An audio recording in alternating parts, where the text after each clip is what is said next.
Thank you, Bob. Welcome to the Select Board meeting of February 27th, 2024. I call the meeting to order. This meeting of the Hopkinen Select Board is being held both in person and remotely using the video conference platform Zoom. All members participating in the meeting tonight are present in the meeting room. The public has the option of attending in person here at Town Hall or via Zoom using the link posted in this meeting's agenda. This meeting is being recorded. So I'll entertain a motion to move into executive session. So moved. Well, somebody needs to read the whole thing. I move to... Read it? You want me to read it? Or should I do it? Yeah. Okay. Well, I can. Somebody. I move to enter executive session pursuant to MGL C30A 21A, Purpose 3, to consider strategy with respect to negotiations with the fire and dispatch unions, interim town manager. Pursuant to MGL C30A 21A, Purpose 6, to consider the purchase, lease, sale, or value of real estate in relations to properties in the vicinity of Town Hall and South Street, property comprising part of Elmwood 3 subdivision development, 0 Hayden Row, Coldwell property, 0 Spring Street, McDonough property, 0 Hill Street, Carroll property, 0 Cedar Street, Jessador property, 0 Wood Street, 5 Mechanic Street, Larter property, and parcels owned by Umina and Chestnut Street, because an open meeting may have a detrimental effect on the negotiating position of the board. To allow Norman Kumalo and Elaine Lazarus to participate in the executive session,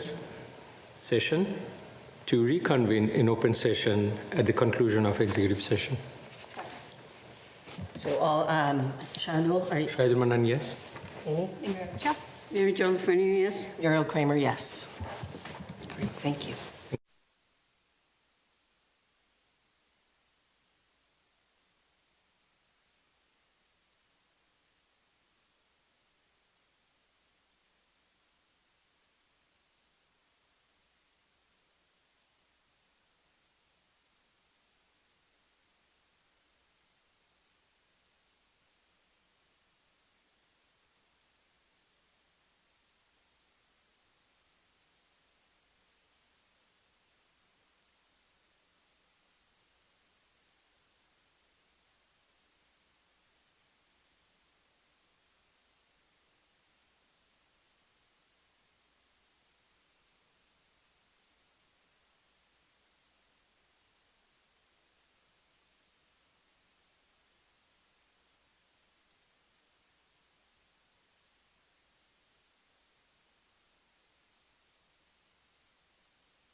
Thank you.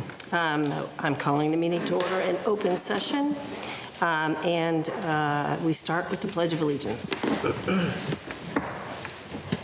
I pledge allegiance to the flag of the United States of America and to the republic for which it stands, one nation, under God, indivisible, with liberty and justice for all.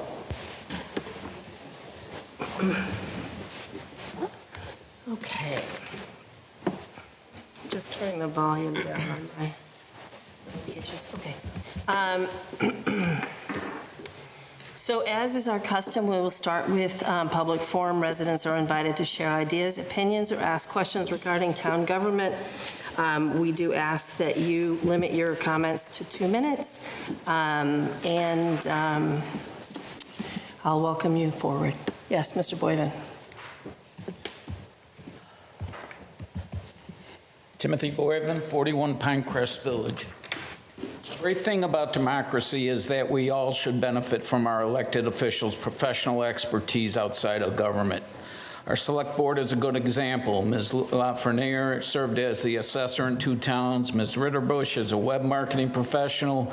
Ms. Kramer is an expert on social work. Mr. Manan is a healthcare tech executive, and Mr. Nasrullah is an attorney. Both of my parents served on the village board back where I grew up, so I know serving on a board isn't easy, and I sincerely commend and thank all of you for your dedication. But that is also why I'm back tonight. I am totally perplexed by this very experienced board's disastrous decisions ever since retired Deputy Chief John Porter was accused of child rape. He's not here tonight, but I had questions I wanted to ask Mr. Nasrullah as a licensed attorney who knows our government from the White House to Congress to the courts to state government and even down to our select board is based on the rule of law. In a nutshell, the rule of law states that nobody is above the law, and he understands the importance of precedent. Precedent requires the law be applied in the same manner to cases with the same fact. So I just can't grasp how Joseph Bennett continues to actively serve as police chief while the DA investigates why he publicly released the survivors and don't forget her children's personal identifying information. This is a direct violation of Massachusetts general law done at the chief's direction per HPD's own portal. Chief Bennett, especially as our town's top law enforcement official, should never be perceived as being above the law. Yet to me and so many others, that seems to be the case here. As a lawyer, Mr. Nasrullah, even though he isn't here tonight, I would ask him, I just can't grasp why you especially have not pressed your colleagues to suspend Chief Bennett, given that precedent was set when Porter was suspended. What makes this double standard even more egregious is that policy violations were cited in the basis to suspend and even fire Sergeant Timothy Brennan. Regardless, the board should be consistent and suspend Joseph Bennett based on the precedent you set, not once, but twice now, in less than a year. I again urge you to request assistance from the Massachusetts National Guard military police unit to take over leadership of the town's police department. I will be submitting my entire statement to Mr. Kamula. Thank you. Thank you.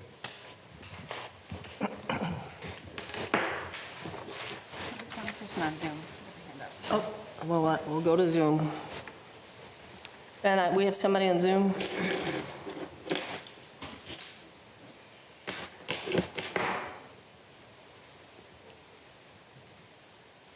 Yes, hello. Hi. Hi, welcome. Can you hear us? Hi, yes, I don't have an image, but that's okay. Been told I'm analog by my kids. Anyway, hi, I'm Donald Sutherland. I'm chair of the Environmental Working Group for the Hopkinton Sustainable Green Committee.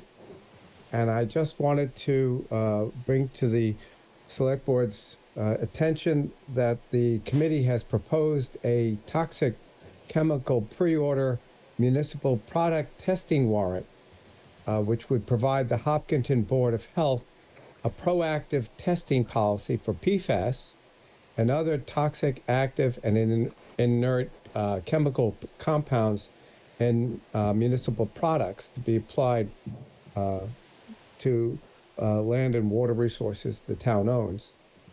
As for example, the Hopkinton High School is considering replacing their grass turf with a synthetic plastic turf, and the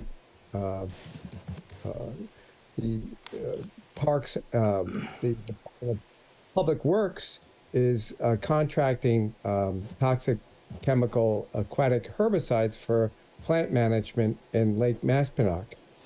And this warrant has been gotten a verbal approval so far from the director of the Board of Health. So just wanted to bring that up as the Select Board looks to review PFAS in a committee format. Thank you. Thank you. Anybody else here tonight for the public forum? How are you for the chair? Steve Snow, 78 Pine Island Road. I asked the board at the meeting on the 6th about the question of a criminal complaint that was filed at Hopkinton Police Department. I was able to find a log entry. It's 600. Aaron O'Neill, Sergeant Aaron O'Neill, spoke with a party that dropped off paperwork. That's not a report of a crime. I mean, you guys put a brown wallet, you put red sneakers found, you put all of this stuff on the police log. You can't just say I dropped off paperwork. Dropped off a criminal complaint against people in this town. That's ridiculous. And the other questions I have is, what happened to it? I've never received a call. All my emails, my phone number, my address, everything was on it. I've got contacted by nobody. What day did you file it, sir? What's that? I did the 30th, and I have the log entry right here, 24-001096, and it's about the right time that I was in there. But it doesn't say criminal complaint. It says dropped off papers. So you think this is the one? I believe that would be the one. What's your first name again? I'm sorry. Even Stephen. Okay. with an EV. All right. So I just want to know where it is. There was specific instructions that I gave Sergeant O'Neill that it was to be turned, I mean, I don't care who reads it, but it was be turned over to an outside agency because we have chief and then we have sergeant. There is no in between. There is nobody to look over it. Okay. Thank you. And, how much time do I got left? Oh, well, I took some of your time, so you got about a minute and a half. Okay, that's good. So the other thing that really bothered me is a couple of days before you fired Tim Brennan, you brought in 2 sergeants to be promoted. And I know they came in here before and you stopped that because of the turmoil that was going on. But the thing that bothered me the most is the questions that were asked were probably written by Bennett's 7-year-old kid. I mean, they were ridiculous questions. It should have been asked to Officer DeBoer, did you learn anything from your suspension when you were suspended by the police department? Tough questions. You want to come up in rank, take tough questions. The other thing was Matt Santero, who's a nice guy, school resource guy. Why didn't you ask him about all of the sexting problems and issues that are real issues in this town that aren't getting dealt with and haven't been? They've always been put on the back burner. And then when he told everybody how he was taken under the wing by a sergeant or a superior officer when he started, and that he was told to treat everybody like it was family, you guys all oohed and nod. Why didn't you ask him who did that? That was Sergeant Tim Brennan. That's who that was. It wasn't Porter. It wasn't Chief Bennett. It was Sergeant Brennan. You are at time, Steve. All right. You have a good night. Thank you. Thank you. Hey, Karen.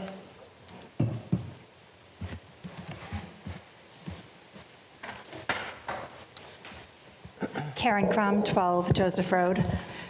You know why I'm here. Just wanted to reiterate the statement that I submitted to the Select Board and to the Town Manager. Just to reiterate that I am asking for the suspension of the police chief immediately, pending the outcome of an exhaustive criminal investigation into several crimes allegedly committed by the chief of police and others in town management.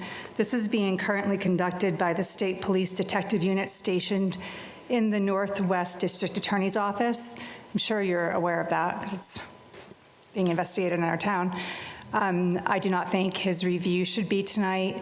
I can only hope that you would agree that it's a little bit, the timing seems pretty off with all of that going on. I know my request was not on time with what is required. It would have been had I thought about it on time. That's the truth. So it was a last-minute request. I think it's pretty immediate, pretty urgent, pretty timely. And if it is not able to be done tonight, I ask that it go on the agenda for the next meeting. Thank you. Thank you.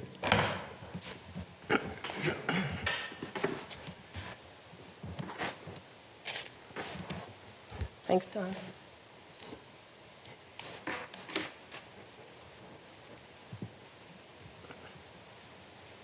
Thank you. I am Dawn Alcott. I am the Director of Hopkinton Youth and Family Services, and I'm here tonight just after having a conversation with a Select Board member about the community and about what has been happening just with people's mental health since these really difficult times have hit the community. And I just wanted to remind people that we're here to help. That as social workers, we're here to support.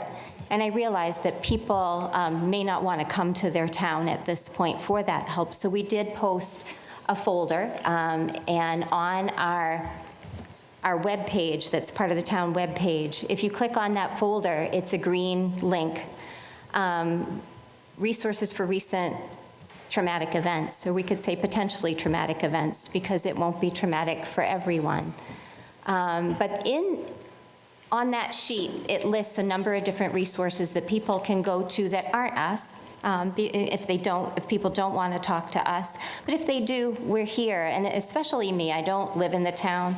I do have staff that do, but I don't live in the town, and I can be unbiased and sit with someone and help them sort out what these events mean to them. But the Riverside Trauma Center is aware of what's happening and is on standby. There is a link within that document to a folder where reactions to highly stressful or potentially traumatic events can be accessed. And it's a really great document that helps you assess, like, where is this for me? Like, where am I having trouble making space around all of this in my life? Am I able to enjoy family, friends? Or is this on the top of my mind all the time? Am I fearful in my community to shop? Am I able to go places and not hear about it all the time? Particularly for victims that have experienced sexual assault, we're hearing from them that it's almost intolerable to have the activity so prevalent in the community. So we want people who have been victimized to know that we're here, but not just that, but people touched by this in any way, to know we're here for them. And just one more thing, I'm really happy and pleased to announce that tonight we were able to post a brand new resource link on our website created by our resource counselor, Holly Moran, that is incredible. And that any resource somebody's looking for, if it's not found there, we will find it for you. We'll be back at another time to walk you through that very special creation, but it is live tonight. We are planning to launch it March 1st. So if this isn't what somebody's need is, but they're hearing us tonight, I really just want them to know that we deeply care for every resident in this community, and we want folks to know that there is a soft place to fall, and that we'll humbly walk with them, through the present crisis or others. So, Thank you so very much. Thank you.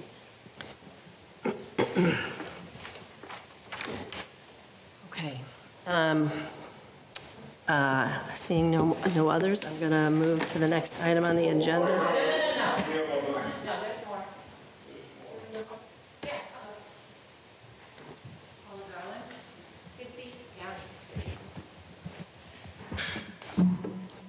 When Chief Bennett took over from Chief Lee in April of 2020, there are 4 vacancies total, 3 officers and 1 position that is considered to be administrative.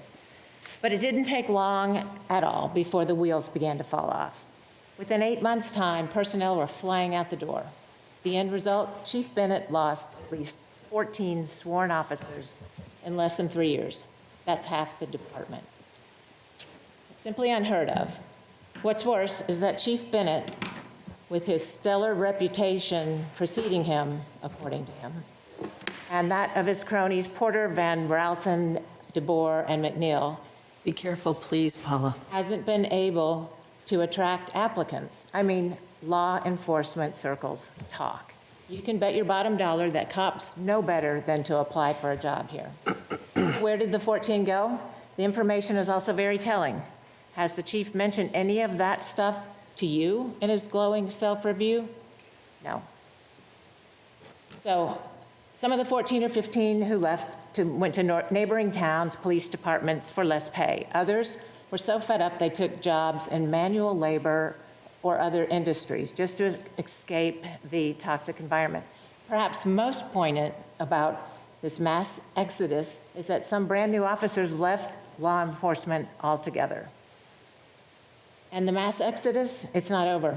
Mark my word, you'll see more officers leaving very soon, even the young ones with great promise. Throughout Chief Bennett's tenure, the Hopkinton Police Department has been down 8 to 10 people at any given time. Maybe you think this is a problem everywhere. It's not. Holliston, full. Milford, full. And one of our best cops lateraled over there to get away from the chief. Westboro, full. Upton, full until very recently, but still nearly full. And one of our best cops lateraled over there, too, to get away from the chief. Thank you. Just wanted that to be on the record. Because you certainly wouldn't see it in the PDF that he sent you guys. Thank you. His self-review. All right, is there anybody else? Okay, all right. Our next item, No, we have someone on. There's one hand up. thank you. We have somebody with a hand up, Ben?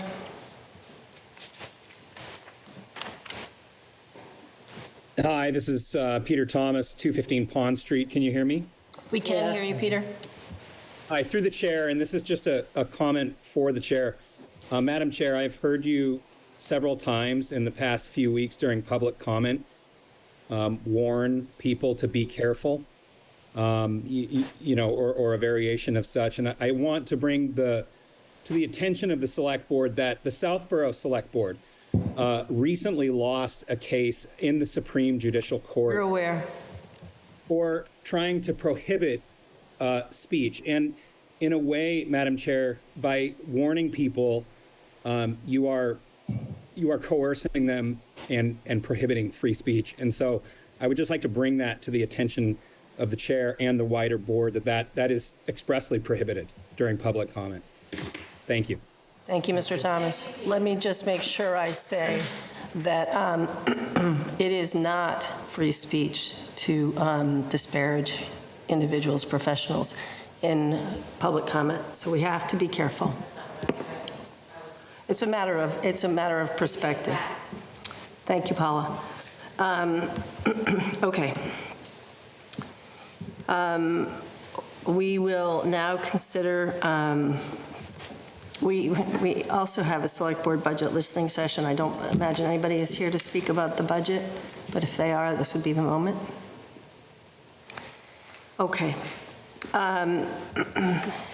We will entertain the consent agenda that has minutes from January 30th and a disclosure of an appearance of a conflict of interest. The select board will discuss and take necessary action relative to the disclosure of an appearance of conflict of interest as required by MGL Chapter 268A of the election checker for Julia Deegan. Does anybody want to pull anything out?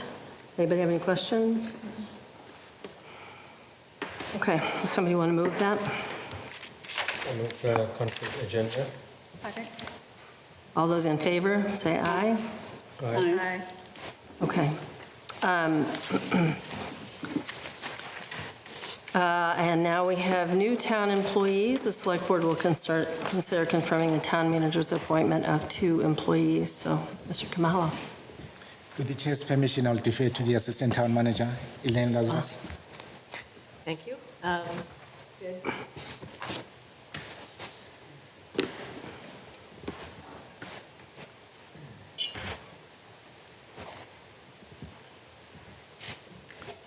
So Jed Finiff is here, and he is recommended for appointment to the Water and Sewer Assistant Manager, which is a new position in the DPW.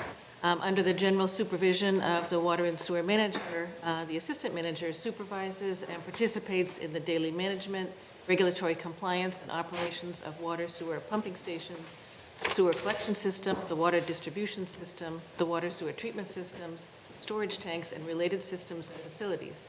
They perform varied and responsible duties requiring a thorough knowledge of departmental operations and the exercise of judgment and initiative in completing tasks, particularly in situations not clearly defined by precedent or established procedures. This role will be called upon to handle a significant amount of details, each varying from the other in substance and content, requiring the assistant manager to approach workload with flexibility. Jed has a number of years of relevant experience, 12 years for the town as a water technician, 2 years with the town of Framingham as a medium equipment operator, years of experience at the Putnam Pipe Corporation and in the U.S. Army National Guard. He's a high school graduate. In the Army National Guard, he's attended the Non-Commissioned Officers Academy at Fort Dix, New Jersey, and Leadership Development. His licenses are water distribution, water treatment, wastewater treatment, and hoisting engineer license and a CDLB. His relevant competencies in his background are as a 12-year veteran of the department. He's the go-to person for his colleagues, many of whom are also fairly experienced. His background working at Putnam Pipe has given him the expertise to order stock and supplies for the department. He also coordinates and orders water treatment chemical deliveries. He has expertise in leak detection and can locate hard-to-find leaks, and he's assisted other municipalities in identifying leaks that they could not locate. He was the point person during the building of the blending facility to ensure proper operation of the wells throughout the process. He has established Hopkinton's presence on water forums to exchange ideas and solutions to the industry's common issues and hard-to-solve problems. He's spearheaded the GIS mapping of the town's fire hydrants to aid the department and, even more importantly, the fire department. And he's been at the forefront of the department's technology and equipment upgrades, such as pipe locators, leak detection, hydrant flushing equipment, and chemical pumps. And so with that, the town manager recommends appointment as the assistant water sewer assistant manager. Great. Ms. Merrill will take us through the process. All right, so this was an internal and external posting. We had only 3 candidates actually apply for the position. This is a hard-to-fill position across most municipalities. We only had 2 applicants with the required qualifications. We interviewed both, and Jed was selected. The panel consisted of Carrie Reed, DPW Director, Eric Cardy, the Water Sewer Manager, Gary Doherty, the Fire Chief, Jessica Leverins, the Benefits Administrator, and myself. Great. Mr. Cardy, do you want to say a few things? Sure, yep. A nice list of it is just a small amount of the work that Jed has accomplished in his 12 years being here. Running water and sewer systems. Chair, would you ask me to speak? The mic, please. Oh, yep, thank you. Running water and sewer systems has become a very technical job with not only with the growth of the town, but with the growth of regulations. There's just so many different aspects to it. And each town actually has its own individual niche, so we say, of how things run. And that knowledge is very, very hard to come by. So we're very lucky to have Jed, who's been here. I've been doing this job for 39 years now, so I'm hopefully nearing the end. So it's good to have someone that's in a transition period that knows the town, knows what's going on, do it. So we're very lucky that Jed was willing to step forward to help fill this. Great, thank you. Welcome, thank you for being here today. Tell us a little bit about yourself and what interests you in working for Hopkinton. So my name is Jed Fenna. I've worked in the water department for 12 years. I love solving problems and I love helping people. So, and over the time that I've been here, I've grown to love the town very much. Thank you. Does anybody have any questions or comments? Just want to say, we've had a lot of issues with the discoloration recently, as well as the PFAS, so I think it's really great that we can have more help with all that, and glad you could apply. Sure. Yeah, thank you. Thank you for stepping up. We certainly have been benefiting from your service for 12 years. So you know the ins and out of this town, of all the mechanics and the technical expertise that you bring. So thank you for choosing Hopkinton. And we have quite a few challenges with PFAS and also our aging infrastructure. So I'm sure your expertise and focus will help us there. Thank you. So if there are no more questions, I will entertain a motion to approve the town manager's recommendation. I move to confirm the town manager's appointment of Jedidia Jed Plenoff as Assistant Water and Sewer Manager at DPW. Second? All those in favor, say aye. Aye. Any opposed? Any abstentions? Congratulations. Thank you very much for joining us. Thank you.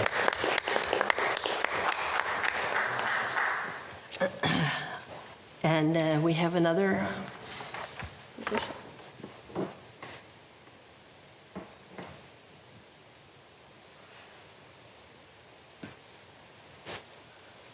Mrs. Lazarus. So we're welcoming Maureen Salmon, who is recommended for appointment as the Program Coordinator, Summer Supervisor at the Parks and Recreation Department. She will be replacing Jenny Hart, her position, and added to it the Summer Supervisor position to enhance the usefulness to the community. The Program Coordinator, Summer Supervisor performs skilled administrative work, providing various types of support to the daily operations of Parks and Rec Department. This role plans, organizes, coordinates, and administers seasonal recreational programs and activities for adults, youth, and children of the community. The coordinators are required to use tact, discretion, and flexibility around day-to-day responsibilities. The relevant experience of Maureen is she, for 8.5 years, has worked for the City of Peabody as Outdoor Education Coordinator and worked for 9 years at the Metro-West YMCA Family Outdoor Center as Outdoor Education Director. She has a Bachelor of Science in Environmental Studies. And discussing qualifications with her references, they indicated that strengths were described as communication, customer service, dependability, and creativity. Another reference revealed that young people and volunteers enjoy Maureen. She's very approachable. She makes people feel comfortable and heard while also getting the job done. Maureen has worked in environments where they've been short-staffed and she had to multitask and cover multiple areas, and she's able to do this with grace and a sense of humor. References also indicates that she thrives in a creative, busy environment. She has a Zen-like calm and is a great problem solver. And she is collaborative and has worked with other communities on events and programming. Welcome. Thank you.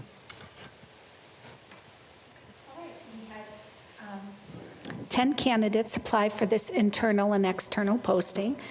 7 candidates were interviewed for first round. We narrowed the pool down to 2 candidates, and Maureen was selected. Great. Thank you. Would you like to say something? Absolutely. Yeah, so, starting here in September, I've been very excited to get this position on board. Speaking with references, Mo, she goes by Mo as well, sorry. Maureen, either way. Maureen or Mo, has a strong tie with the MRPA community as well, which is a great resource for us to have. She brings a lot of experience creating programs from the ground up, which is a lot of what we're looking to do here in the department. So I'm very excited to have her on board. I think she's going to be a great fit in the office with the other employee and myself. So I'm eager to get her started. Great, thank you. So Mo, I'll go right to it, to your preferred nickname. Welcome to Hopkinton. We're really glad to have you. This position looks like it's all fun and games, but I'm sure it's a very challenging position too, managing a lot of young people, I'm guessing, who hold really responsible jobs in some cases, right? So tell us a little bit about how you balance sort of the keeping the joy and the recreation, but also lead the young people in these hard jobs. Well, thanks for having me. You notice how my face is right now. How do I do that is really just listening to them and hearing them and putting them in like a role of teammates and all of us collaborating together, ultimately being the person in charge, I'll have the final say, but if you're getting, kids of varying ages to work with you or work for you, it's good to have them in the forefront of their ideas so that they have the buy-in and they want to do it. And, they're creating and starting the process of learning how to develop, programs from conception to, actually putting it out there. And balancing it is humor, too. Just, have to have a sense of humor, tell foolish jokes, but, just trying to get them to laugh and just, we have a fun job, so. Great. We're happy to have you. Do you have any questions, Shadul? Just some comments. I see your background has been in this for a long, long time. You've been in Scout and then YMCA and have been trained in many of these areas, which is great. So great to have you. And you were with the YMCA until 2015 in Hopkinton, so you know the neighborhood, you know the people and the whole town residents, the sentiment. And I'm glad, but I'm just asking to see your perspective. What brought you back to Hopkinton from Peabody?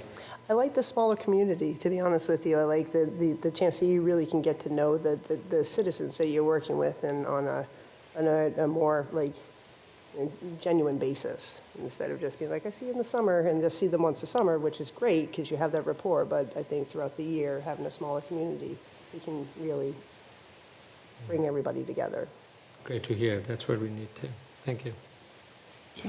I see we've developed some programs, summer programs for children with autism, and we have a number of children in town with autism, and I would like to see something like that happen here too.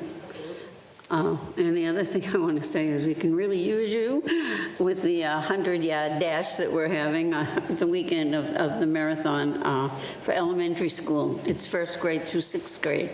They're not all going to run together. They're going to run by grade. So, but we are going to need some coordinating help with that, yes. Oh, absolutely. That's easy. Should be fun. It will be fun. I was wondering if I had to run with them.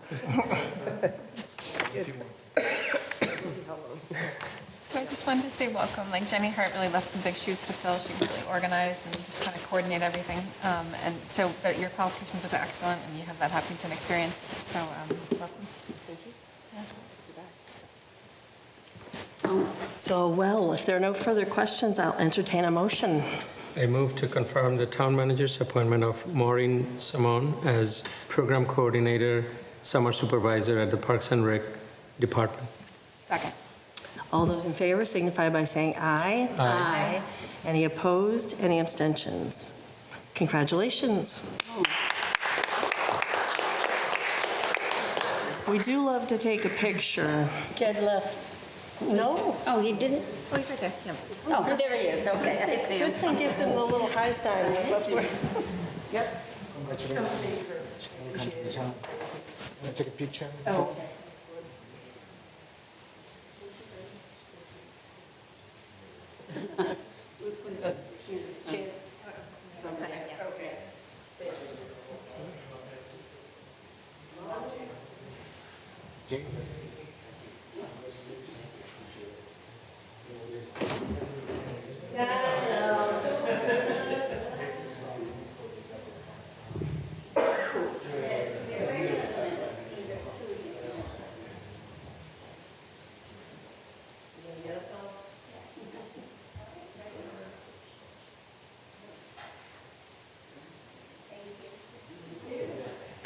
Congratulations. Thank you very much.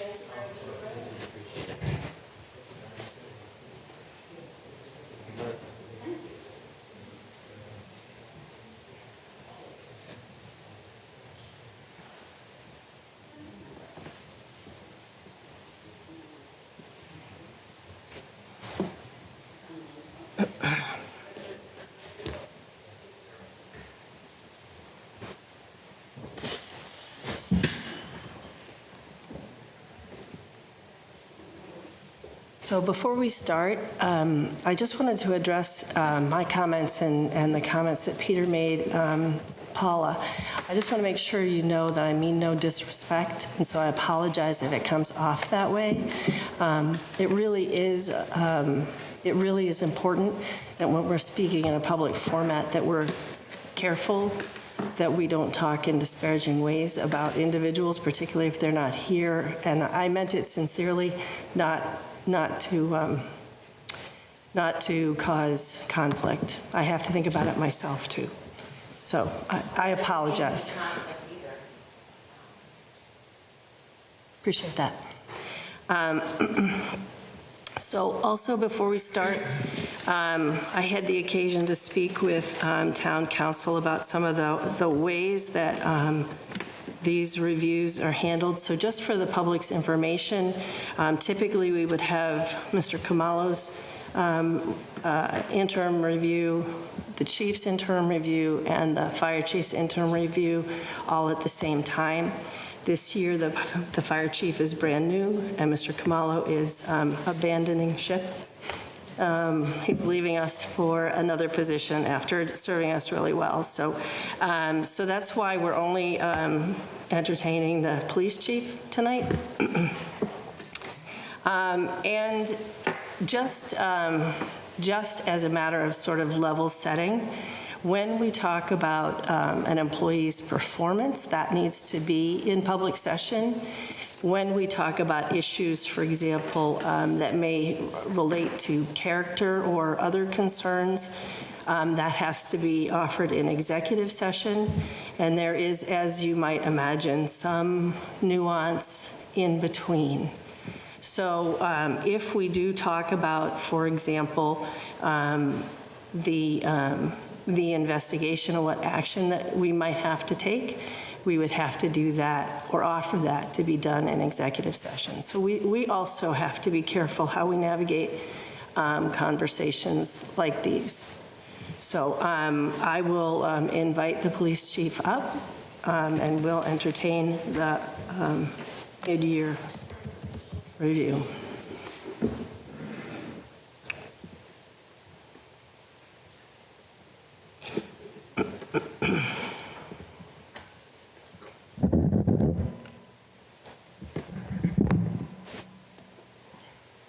Good evening. Good evening.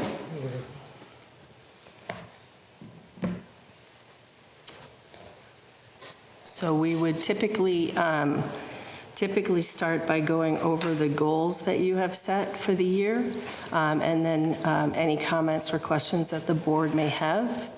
I want to be fully transparent that I have concerns to share tonight, so it doesn't come as a surprise. Okay. So my three goals are community outreach and engagement, recruitment of police officers, and promotion of professional development, and professional development of command staff.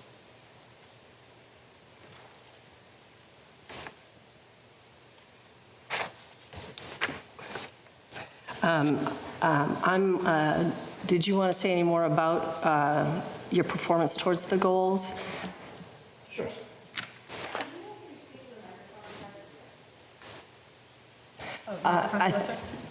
Yeah, just speak into the microphone. Me? Chief, yeah.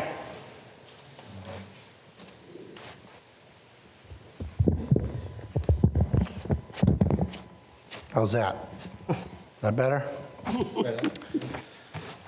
So the first goal, number one, I've outlined on my mid-year goal and evaluation is community outreach and engagement. As we know, in a community like this, the community values knowing and engaging with its police officers, and we do that in several ways, especially in modern times, using virtual and in-person appearances. One of the things that I'm proud to speak about is our social media team. In conjunction with other things that we're working on in the department, we're working on professional development and team building, and the social media team is one of those teams that we're really focused on. Sergeant Bill Burchard leads that social media team. He stepped up and volunteered to take lead on that team. That team is comprised of members of the communications department, as well as the police department and police officers. And they're very active, and they've met as recently as a couple weeks ago.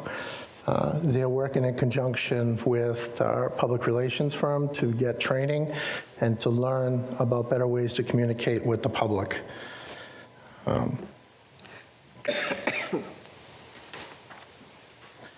And that vendor that we selected was actually the public relations firm. And as I said, they've had training in not only publication of social media content, but also in public records and management of those platforms.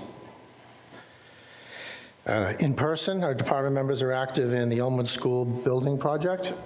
We have nationally trained crime prevention through environmental design officers, or an officer, as well as other team members that work and meet regularly with the design team to work on building a school based on those concepts.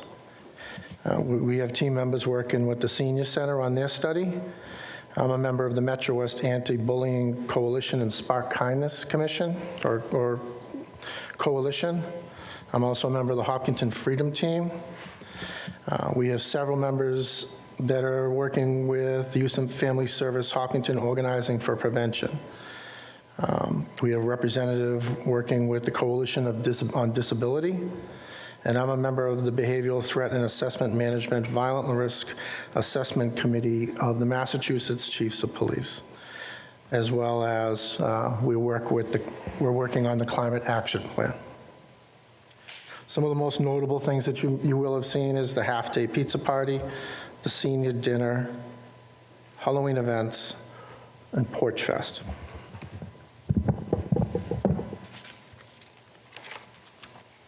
Any questions? I'm happy to go first unless somebody else would like to. So Chief, I take zero pleasure in this, but I have had concerns that I have articulated since as far back as November of 2022. And part and parcel of having this opportunity is I have been working as the chair trying to support and improve the situation for the police department, for the town, and have not brought this forward in a public forum because I was hoping not to be doing that. So when we considered extending your contract in 2022, I did my own SWOT analysis at the time. SWOT analysis, as you know, is a strengths, weaknesses, opportunities, and threats. And I really was thinking about it in terms of the department, because everything we do here and everything that we decide and everything you do has to be sort of on behalf of the town and on behalf of the police department. So I had concerns about your performance, but not about you or your character or about your dedication to your profession or this town. I've lived here a long time, and as long as I've lived here, you've been serving this town with dedication. The concerns really are about your ability to execute as a leader and as the chief. So I identified at the time the strengths were community support and confidence, a generally safe external environment, invested in well-trained officers, new standards and accountability in the new union contract that we had just finalized. Some of those strengths are no longer strengths, in my opinion. I identified weaknesses at the time, that there was a non-existent succession planning or obvious action plan to address your succession. The internal promotion strategy was weak, and oversight and insight for management purposes is extremely challenging for us on the select board. So, candidly, you appear to be struggling with your job responsibilities, and you did not have leadership support at the time. Opportunities included your pending contract renewal, an influx of new staff, dedicated and seasoned officers at the sergeant, detective, and patrol level, and a new contract for the union staff with better pay and benefits, so it was more attractive, and we would hopefully have an easier time recruiting and retaining people. Threats included the external political environment, the pending criminal investigation that we still face, and again, the lack of direct pathway for oversight and control by the Select Board. I identified needs as well, and I've been very upfront about this over the last year and a half. There has been no lieutenant since October of 2021. For a long time, you couldn't have a deputy in there, but since May of 2023, we could have seen that. We needed a process to investigate and learn from mistakes to drive better policy and processes, and we needed better insight into the day-to-day functioning. In December 2022, at the Select Board meeting, your strategic priorities were reported as community engagement and building trust. Social media team was part of that, and body-worn cameras was part of that. And officer wellness programs, recruitment, retention, body-worn cameras, staff development, comprehensive training and cross-training, technology, the Pro Phoenix and drone program, policy standards, the post and MPAC standards. The deadline was 2024, March 2024 for accreditation. I understand that we have now gotten an extension to December 2024. Candidly, we do not on the board have good line of sight into how we're doing. We know what you tell us when you come before us, but we don't really know how we're doing. We don't still have the structure to support the work that really needs to be done.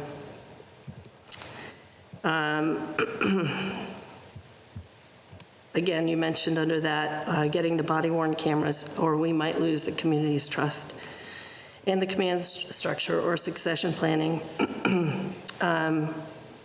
You said at the time, I can't be the only one who knows something, nor the deputy, nor the lieutenant. I don't have the structure to support the work that needs to be done. So that's still the case.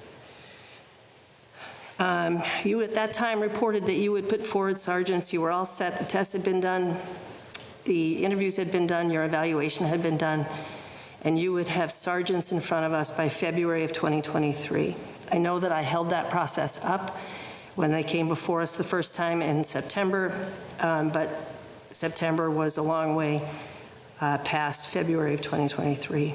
You also said at that time that you would have a lieutenant by May of 2023. I regularly revisit this particular concept, and no progress has been made. The lieutenant slot has been open since October 2021, and you requested our support at that meeting, December 6, 2022, and we gave it to you. And I find frustratingly that you again asked me for that support in January of 2024, and there's still been no progress. I, at the time, agreed to extend your contract because I thought that we would be even more badly positioned due to the lack of the lieutenant and a deputy at the time. The new 3-year contract was executed in April. I think it was April. I didn't double check that date. And we hoped at that time to provide supports to help you be successful going forward. At the time of the contract, you were asked to procure an independent review of your department, in part to identify needs and strengths, as well as develop succession planning strategies. We hoped it would help us provide necessary supports. We asked about it in July. There had been no progress. In October, we asked about it again, and you said at the time that you had reviewed a scope and services and spoken to a couple of vendors, but we have not seen any progress. In January, when I spoke with you and John Moore, a former police chief that we brought in July to provide executive level supports, John was asked to deliver in Q1, quarter one, January, February, and March, and there's been no progress to date. And in fact, until this week, my repeated emails for statuses have gone unanswered. I do have a meeting with you on Thursday about it, but we are 2/3 of the way through quarter one, almost fully a year past when we first asked you about it. At that time, also, we reminded you that you were responsible for implementing the new union contract for the officers, which includes, but I don't know that these are the only two items that are lagging, drug testing and body-worn cameras. These are long past due and not yet reported as being meaningfully underway. In July 2023, you reported that the drug testing was in its final stages. To the best of my knowledge, we're not there yet. If I'm wrong, I'm happy to be corrected. So in July 2023, we brought in retired Police Chief John Moore for supports. In August 31st, I asked about the lieutenant, the departmental review, no progress. Reports on other work streams, but no concrete completion status.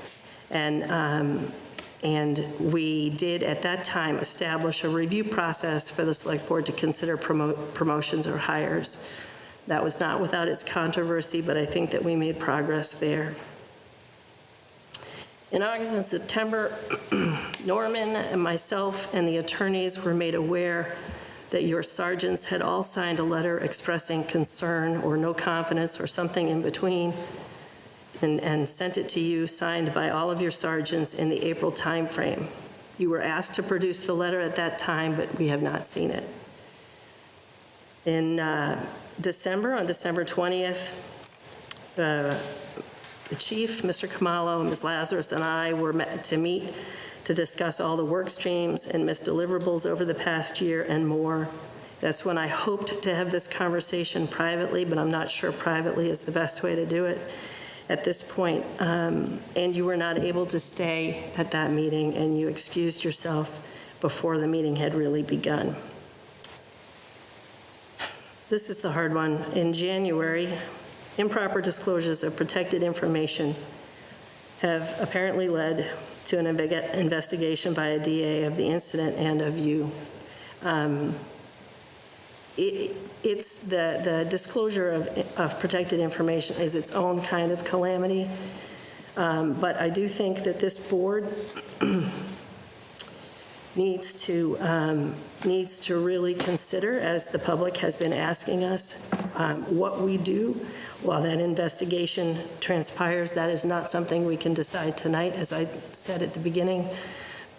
Any decisions about disciplinary action, we have to afford the employee the opportunity to do that in executive session. According to the post-certification standards you told us, actually, an officer under investigation must be reported to post within 48 hours. Has that been done? Could you clarify the question? Yeah. Any officer under investigation must be reported to the post commission within 48 hours. I had this conversation with your legal counsel, and that would be the duty of the district attorney's office.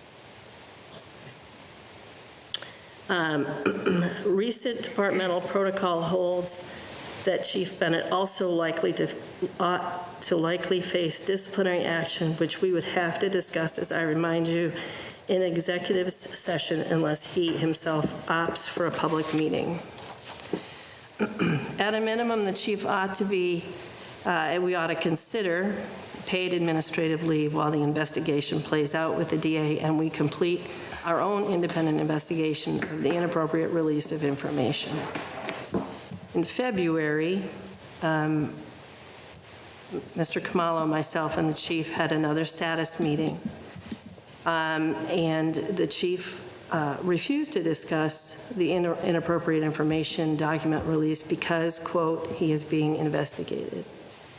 He reported at that time that his entire day is spent responding to public records requests and that he can't trust others to do the redactions appropriately. But I ask you to consider whether or not our processes are in place and where the fail-safes are in that situation. We have not had any cooperation or progress on the departmental review, which is necessary, but probably something else is more needed now. The chief says that they are selecting vendors for posting the sergeant process upcoming, so another sergeant process upcoming, which we understood. He told us that was coming. but the lieutenant position still stays open. The body-worn cameras, there was no detailed update, but, quote, "it is progressing." John Moore has interviewed all the officers as part of a strategic planning update. I asked for the data, de-identified data. That is the feedback that he received from the officers, and Chief told me at that time that there is no data to share. So, in my opinion, we have to right this ship. Additionally, and this is on us, we need an independent investigation of the events that led to the improper disclosure of protected information. We have to hold ourselves accountable, and others as well, as we correct processes for the future. To the community, I have personally investigated the events and the timeline that led to the improper disclosure of information myself, and I have documented that. I will be sure that any independent review or investigation is faithful to the facts to the best of my ability.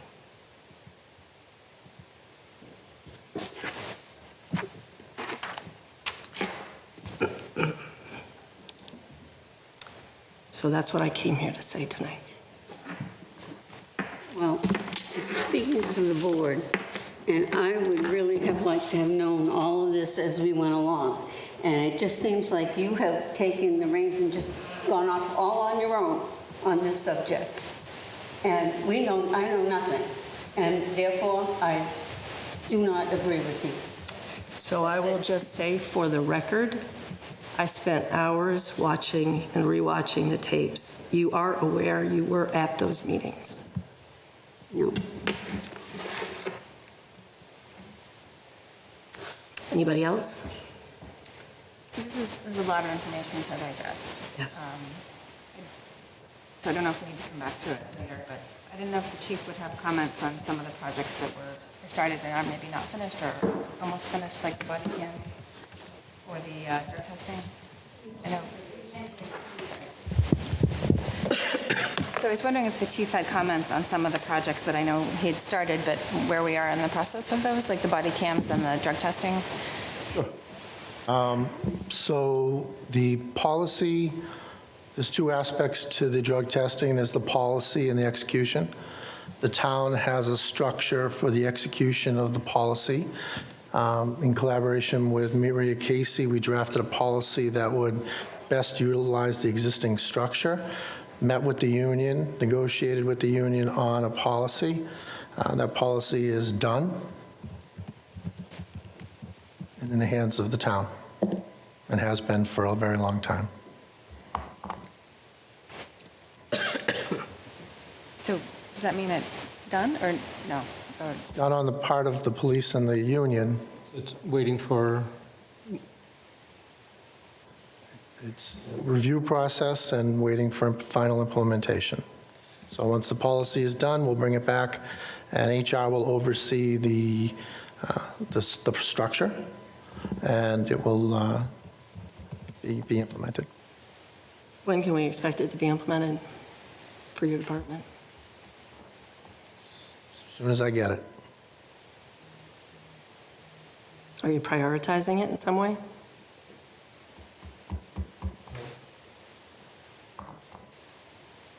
I don't have it. It's not in my hands. can I suggest something? I agree with Mary Jo and partially with Amy too. I think there's a lot of information and questions that, and I fully respect your research and the data that you have collected. But a lot of these are, I'm hearing a lot of these first time. Maybe a lot of these were mentioned in various meetings. Those references, I'm sure if I was part of that, some of those I recognize. But you also referred to some of the meetings and some of the discussions you had with the police chief as a liaison. But this is the first time I'm hearing those, I'll be honest. And I understand it's because of our open meeting laws and because of executive, some of the restrictions. But I think we also want to reflect among ourselves that how can we surface this information early on as they go on, so we are all aware of what's being discussed and how can we help and how can we have a broader discussion together. Ultimately, we all want to improve ourselves, improve the department, and set the standards where we want to see it.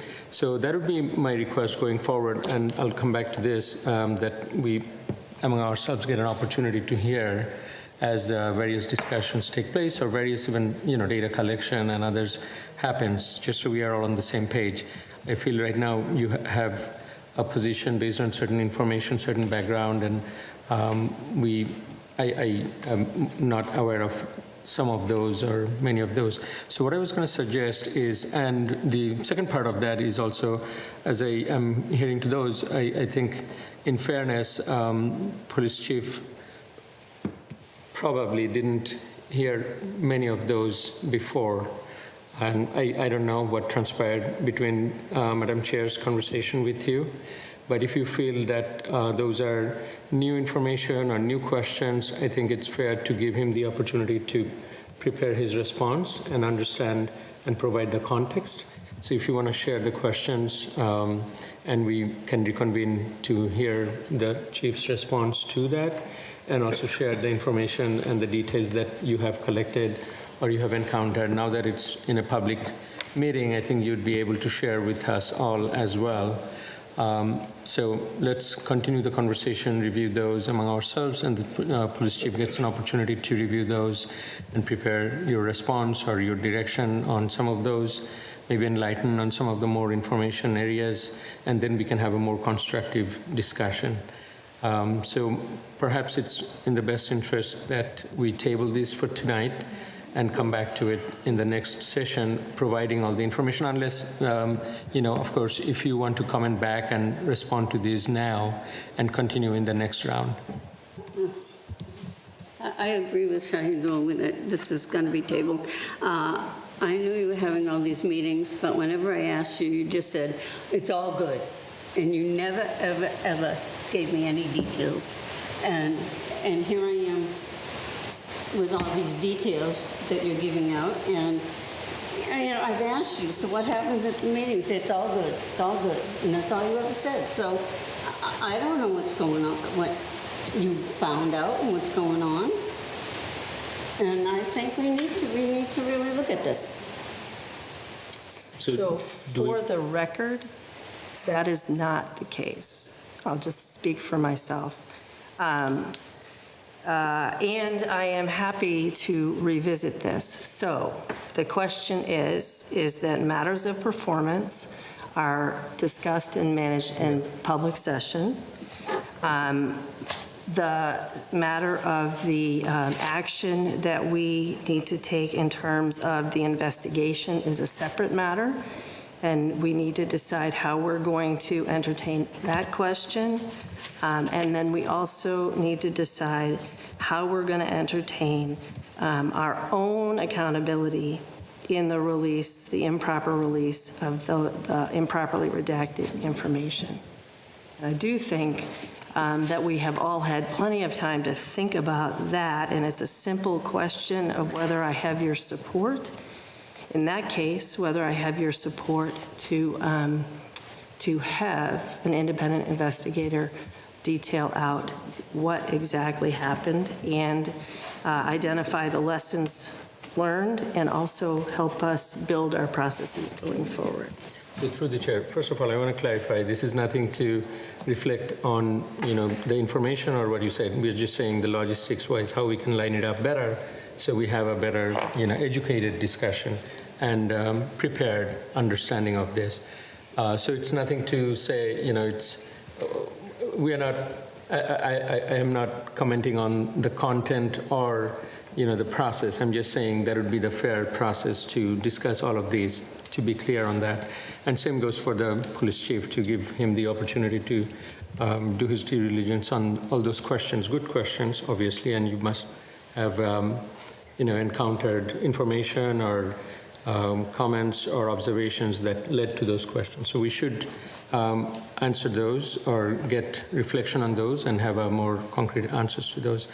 And we also didn't get to talk about the details that the chief has provided, so we should take time to process that. And then I have some questions and comments that we will also, I would also want to pose to the chief and to the board. But a question you asked, just getting to that, I do think, and I remember right after the incident, I actually called the town and asked, what can we do for an independent investigation? I called Mr. Kumalo and asked exactly the same question. And it was at that time pending some of the legal counsel advice, and I think you were aware of that too. So I would be all for, having an independent perspective on this, an investigation to let the, facts come out and what we can learn from it. If it's an error or if there was any intentional intent from any parties or anyone, we should bring that to light. I'm all for it. So I'll pause there, and I also wanted to put the first part. Yeah, no, I agree. I agree. We want to know, what happened so it can be prevented from happening again and make sure processes are in place. I think if we decide that we want to do something, the chief is a town employee. And just like we offered to have a certain kind of executive session hearing or a negotiation hearing or the Loudermill, we offered it to Sergeant Brennan, then it should also be offered to the chief of police as an employee. It has to be. But there's three things. There are three things, right? I don't want to conflate them. Thank you, Amy. Yeah. Well, I just want people to understand, we're not, it's So there's the employee's choice as to what they want to do. For that piece of the hearing, Mary Jo, yes. So there's the redaction issue, there's performance review, which is what we're here to do tonight, and then if there's an investigation otherwise. Right. That's separate. Right. Executive session. Right. Yeah. So I think I heard that I have said my piece on the review. I think I heard that I have support for an investigation of our processes that led to the errors in disclosure of information. And then logistically, we need to have a process to engage with the other question, probably in executive session. So I don't know the logistics of that, Mr. Kamalo.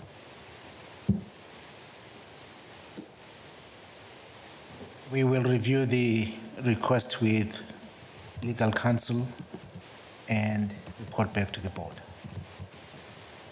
On the performance review matters, so you brought forth a lot of information in public, and it does seem like it would be fair to give the chief a chance to come back with research the answers. So you can email it or send it or add it to our next agenda item, all of the above, I think. Yes. So in addition, a lot of these were not related specifically to the three goals, right? They were, actually. Some were, okay. The three goals included building his department and building community trust. Actually, the first goal, when it was reported in October, was community engagement and building trust. It came before us tonight as just community engagement. Yeah. So would it make sense? I mean, you have I can email it right away. Yeah, I was thinking if you want to structure it kind of against the goals, if it is, and then the remainder questions, that could be To be easier honest, it made better sense for me to structure it this way, but people can rearrange the information as they want to. And the key outstanding items are the lieutenant promotion as well.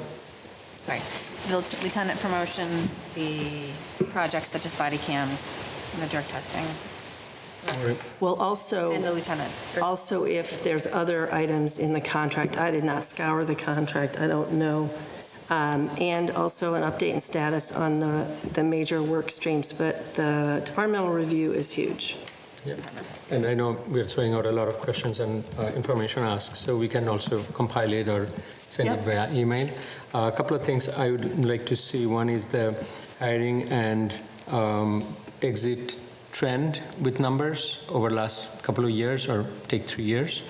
And another one is our, I know we have I forgot the gentleman's name, our ex-police chief of Holliston, Oh, John Moore. John Moore, who's been working with you, if he has any report or any summary or anything that can be shared. He was doing some of the consulting work and evaluation on certain process and on the department. That is, I think, a good data point as well to share. If I know there might be some confidential component to it, but in whatever we can share overall, that would be helpful. And I had a third one. Come back to me. The body cam, another update. I was hoping it's in progress as I'm hearing, but a plan to kind of timeline and plan when and how we are going to implement it. And for the succession, we talked about it, and you alluded to the promotion and some of the promotion that was taking time, and considering what the department, you and the town has gone through in this particular space with the Porter incident and the ongoing alleged allegations, investigations, case that's going on. There's tons that's going through the department, and you've been leading through a very difficult time, understandably. So would like to hear your version, how this is looking now. Do you feel it's stabilizing, and what are the impediments and where we can help?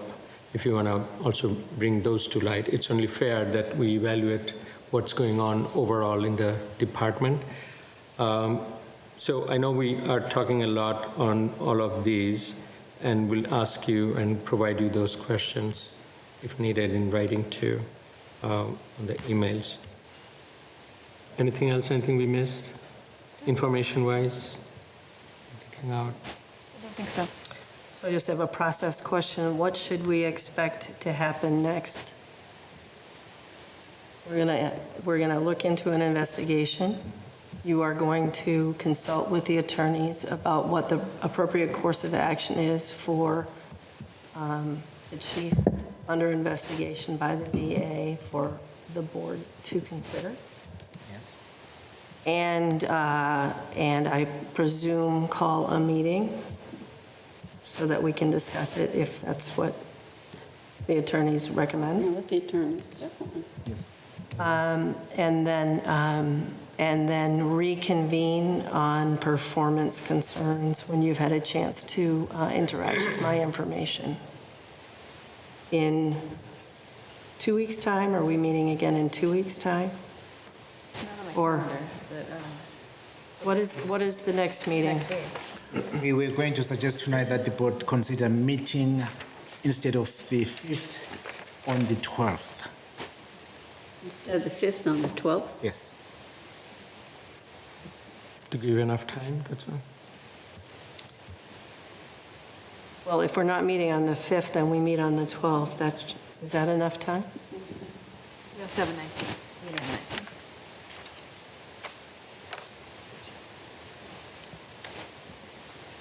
19. Question directed to me.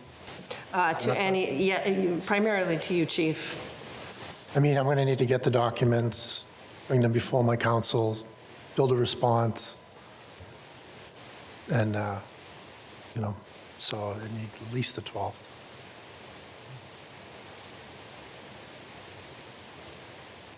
Okay.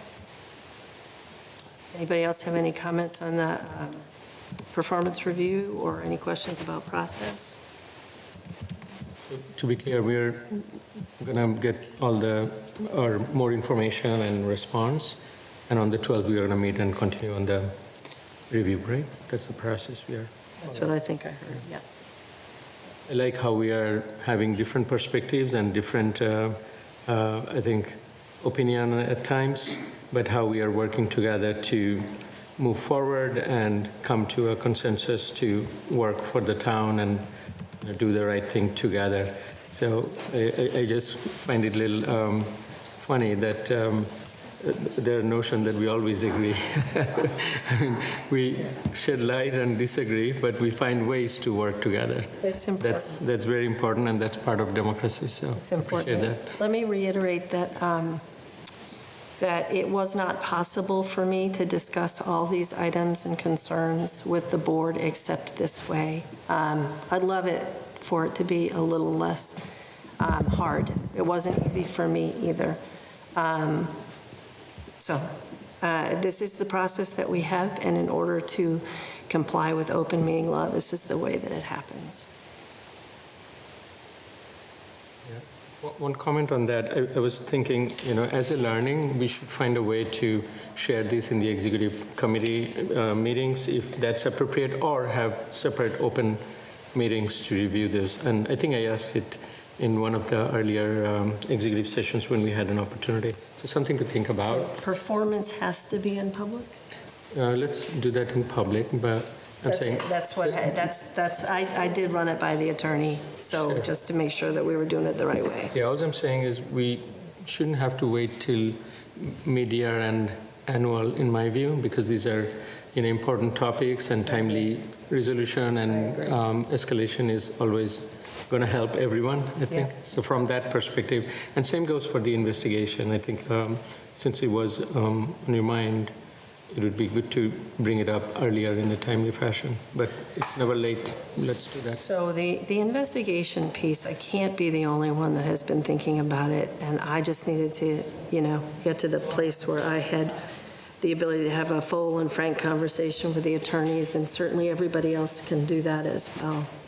Yeah. So. No, you're not alone, as I mentioned. No, yeah. Brought it up. Yeah. But, okay, I think we have a path forward. Any other questions, actions? I think I'm all set. Thank you. See you next time. So our next item of business is the Clean Water PFAS Remediation Advisory Council Framework. Shahadul. Thank you. Let me pull that up. So I think I'm glad we found some time to discuss this very important topic. So the essence of this is, I think, known to us all that we are, globally, nationally, town-wise, seeing a lot of challenges with the PFAS, the indestructible material that's going and sourcing from various artificial or newer modern age products and seeping into our drinking water. And we have found it in our well, and we have acted quickly to remediate it and also monitor it. And I think we are looking at a path where, after the latest filtration, in a good path for ongoing remediation of that, and also looking at MWRA and other options to permanently remediate it by connecting to the MWRA and getting support from state in terms of the larger remediation, because this will be an ongoing thing, as experts are saying and seeing. So based on that, what I'm thinking is that the proposal is essentially, because we certainly believe, and it's been our strategic goal for quite some time, to ensure that we provide, we manage the climate-related challenges, and in this particular case, we provide town clean water to our residents, and provide the means to educate and understand the various challenges around it, help formulate the policy around it through us, through state, through larger and higher bodies. So this, but as we have experienced, because there are so many challenges, so many opportunities for us townwide, this is an ongoing effort, but given the depth of the challenge and given the complexity of it, I think a focused council or group of advisors just focusing on this, from analysis, research, evangelism, to formulation of policy, to execution or overseeing the execution and planning, not execution particularly, but overseeing the execution and planning of various remediation and long-term projects to ensure overall clean water for our town residents is going to be very helpful. So I have, with that purpose, we are looking at the following functions and responsibilities from this body or from this council of advisors.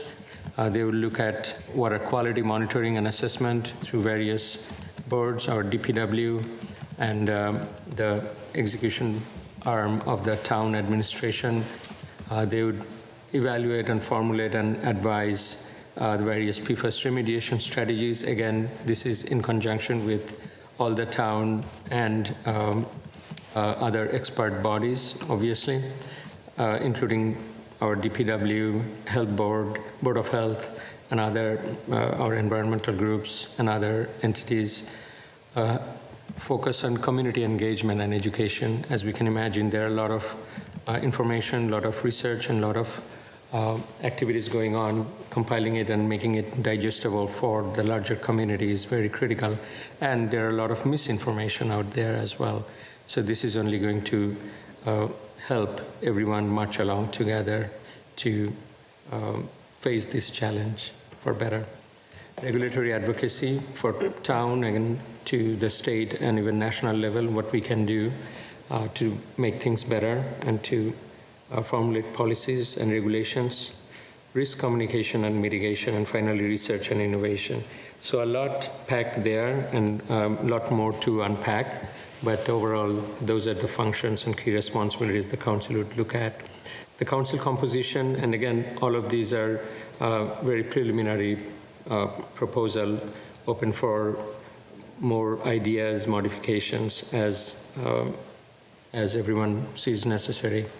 The local town government, of course, from representation from manager and director of DPW, the town residents representative, general and some with preferable expertise in the environmental science engineering, public health, medical professionals, local town government officials, water utility, community organizations, legal experts, academic researchers.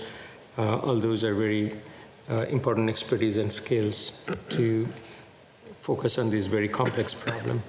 Liaison from Select Board, Board of Health, Planning Board, Sustainable Green, and Appropriations Committees.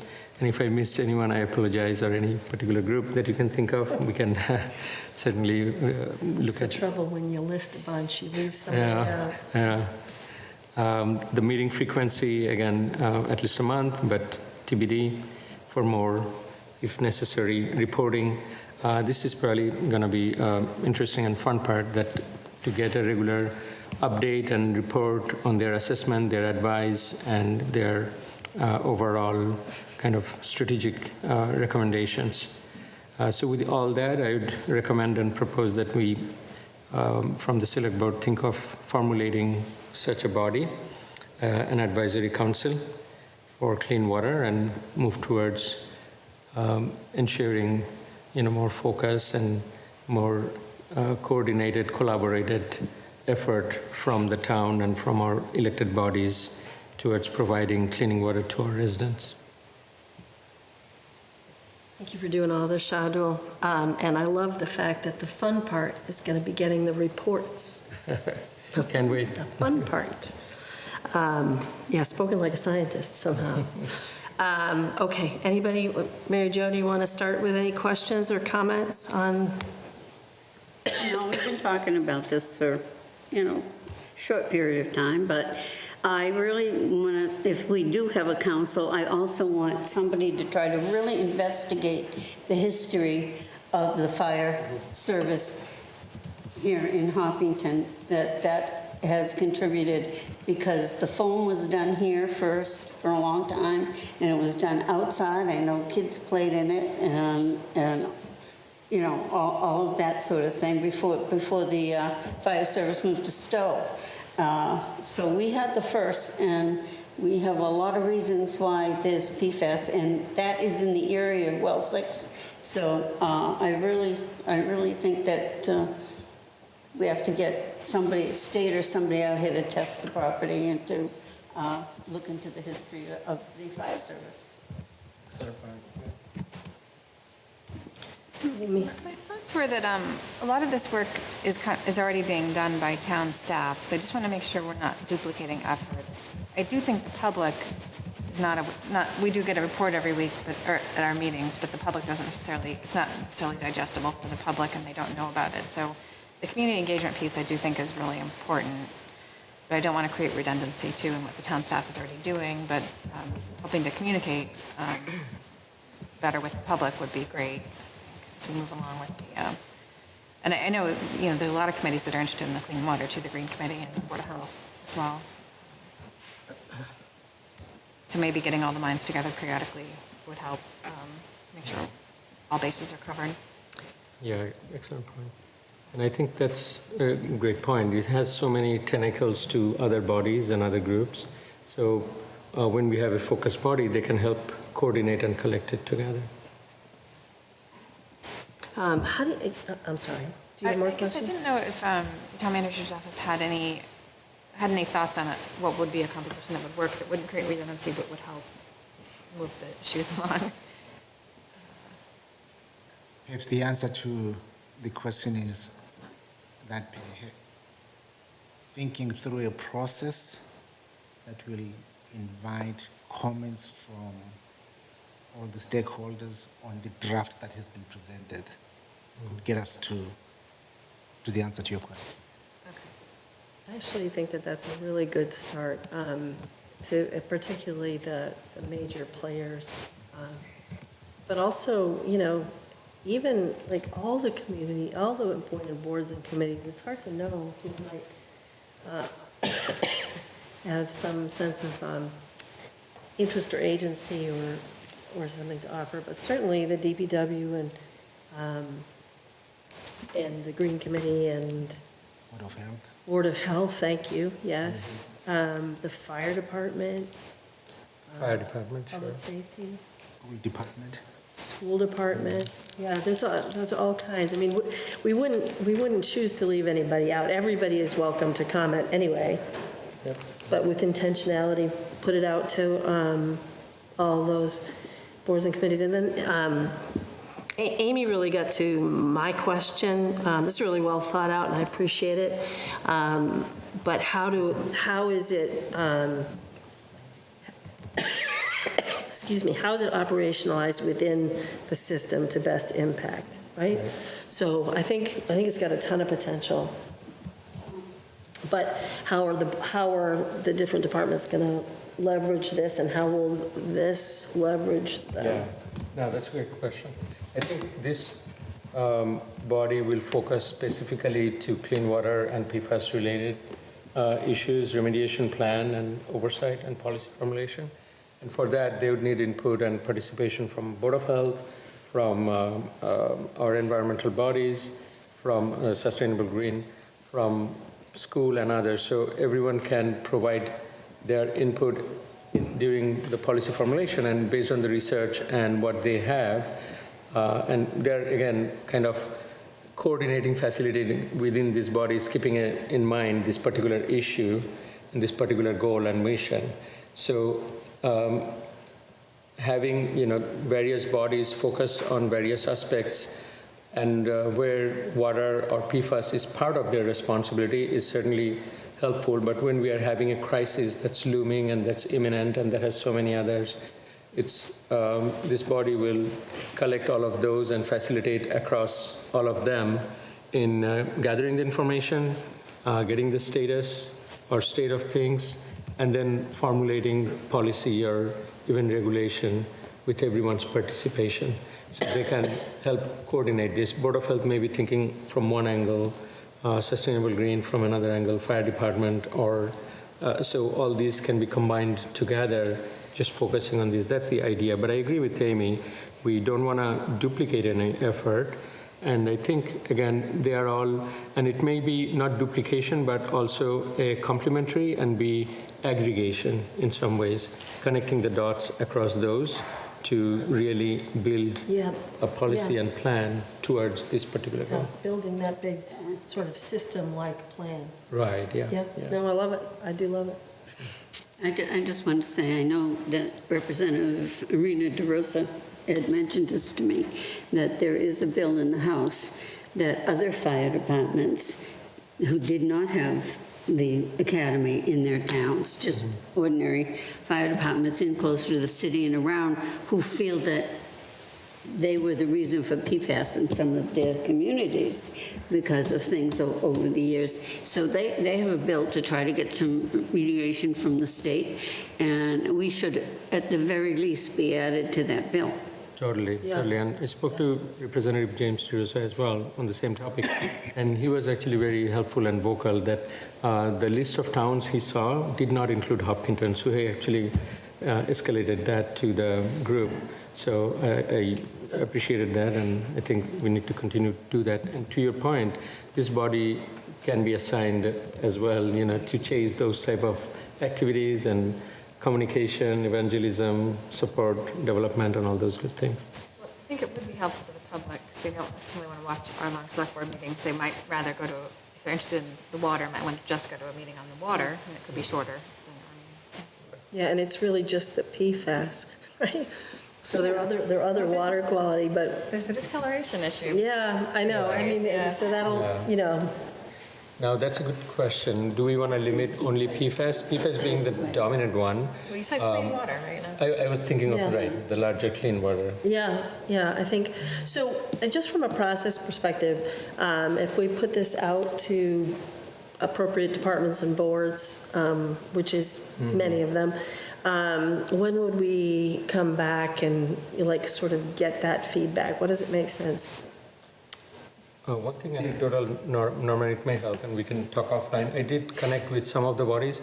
I forgot who I missed. I did miss or did not cover everyone, but I think Board of Health, Sustainable Green, we talked about it like 6 months ago, so I forgot. But I did reach and Representative James and few others, so I can provide those feedback to you as well and to everyone. But I like the idea that we open up a formal process for gathering feedback from all the stakeholders, bodies, and even open it up for residents on the town side or somewhere. So just process, just Process-wise, what makes yeah. sense. No, I agree. Yeah. Suggestion, we could schedule a stakeholder meeting where we will introduce the concept, as you just did tonight, and then seek some response from the participants with the offer to have a follow-up meeting to then convert whatever input we receive into actionable items. And coming out of that discussion would be a presentation to the select board saying, here's how far we've progressed the concept. What do you think? That sounds great, yeah. Let's do that. Awesome. And how long do you think, how should we plan to, I don't know, 3 weeks to convene a stakeholders meeting and 2 weeks after that to come back? Kind of thing. Just I'm looking broad strokes. Yeah, for this kind of a topic, you don't want to miss somebody. No? Yeah, so I always work in terms of a 4-week window to schedule that meeting, socialize it, and prepare for the presentation. So a month or so. Yeah, a month for the first meeting. That's for the first meeting. Yeah, I'm fine with that. Okay, so we will look forward to more, and then just practically, Mr. Camello, are you willing to convene that, or Yes, we will. Yeah. work together to convene it? Yes. Okay, great. Okay, wonderful. Thanks for doing all that, That's great. Shadul. Yeah, thank you. Okay, the next item of business is the annual town meeting.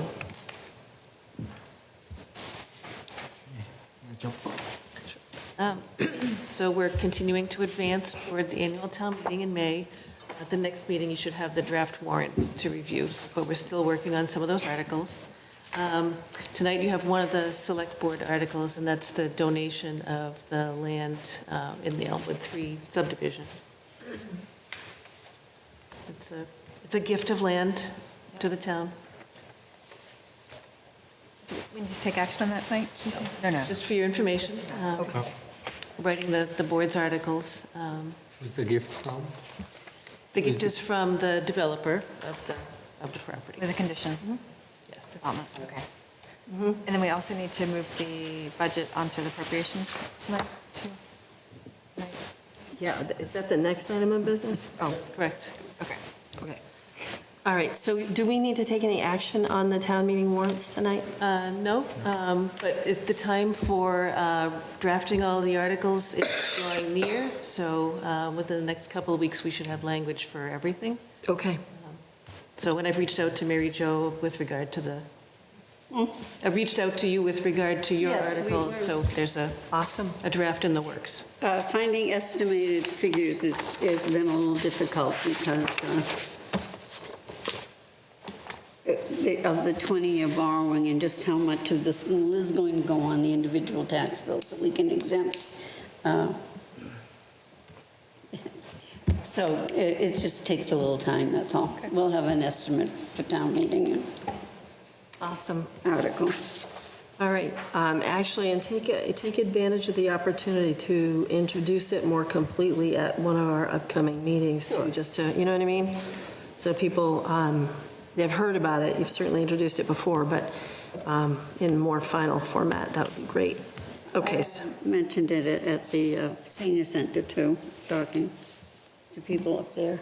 Great. Good. Okay, FY '25 comprehensive budget, which I think, did we have anything to review, or is it all, it's all complete in that folder, that hellacious folder that you fall into? Yes, correct. And nothing has changed in the Okay. budget from the time it was presented to the select board. Okay. Talking preliminarily with the chair of the appropriations committee, there was a sense that moving the budget over to appropriations committee sooner rather than later would be beneficial to the community. And also understanding fully well that although the budget would move forward to the appropriations committee, if there are any changes that need to be implemented on the budget, that will be communicated back to the town manager and the select board, and the select board will decide whether to make those changes or not. Great. I like the idea, yeah. Great. I really appreciate that it is tied up so neatly, and some of that is intention and some of it's luck, I'm sure, right? But it's awesome that it's getting to the Appropriations Committee so quickly. Yeah, no, totally. And I think a lot of it is to do with also the discipline. Thank you. Norman, Susan, and Carol, everyone on the two boards working together, which I think is unprecedented time-wise in many ways. This is probably the first time I've been with appropriations for long time, and then with select board, but probably the first time I saw something that is budget completely ready and prepared by end of January. That's amazing.